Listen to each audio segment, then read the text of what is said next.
சேலத்தில் நடிகர் விஜயின் தேர்தல் பிரச்சார கூட்டத்திற்கு போலீசாரின் அனுமதி கிடைக்காததுனால மக்கள் சந்திப்பு நிகழ்ச்சியை நடத்த அவர் முடிவு செஞ்சிருக்காரு. கரூர் சம்பவத்தை தொடர்ந்து டிசம்பர் 4ஆம் தேதி சேலத்துல தாவேக தலைவர் விஜயின் பிரச்சாரத்துக்கு காவல்துறையிடம் அனுமதி கோரப்பட்டிருக்கு. ஆனா விஜய் பிரச்சாரத்துக்கு முந்தைய நாள் 3ஆம் தேதி கார்த்திகை தீபம் விழாவுக்காக திருவண்ணாமலைக்கு பாதுகாப்பு பணிக்காக போலீசார் செல்வார்கள். அதேபோல் டிசம்பர் 6ஆம் தேதி பாபர் மசூதி இடிப்பு தினம் கடைபிடிக்கப்படுவதால் டிசம்பர் 4ஆம் தேதி விஜய் பிரச்சார கூட்டத்துக்கு அனுமதி அளிக்க முடியாது என காவல்துறை விளக்கம் அளித்தது. இந்த நிலையில தேர்தல் பிரச்சார கூட்டம் தள்ளி போவதால் அதற்கு முன்பாக காஞ்சிபுரம் மாவட்ட மக்களை விஜய் சந்திக்க திட்டமிட்டிருக்காரு. அதன்படி சென்னை பழைய மகாபலிபுரம் சாலையில் உள்ள ஜேபிஆர் கல்லூரியில் வரும் நவம்பர் 23ஆம் தேதி இந்த மக்கள் சந்திப்பு நிகழ்வு நடக்குது.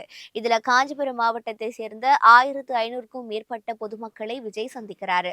இதன் மூலம் விஜய் புதிய பாணியில் மீண்டும் மக்களின் ஆதரவை திரட்ட முடிவு செஞ்சிருக்காரு.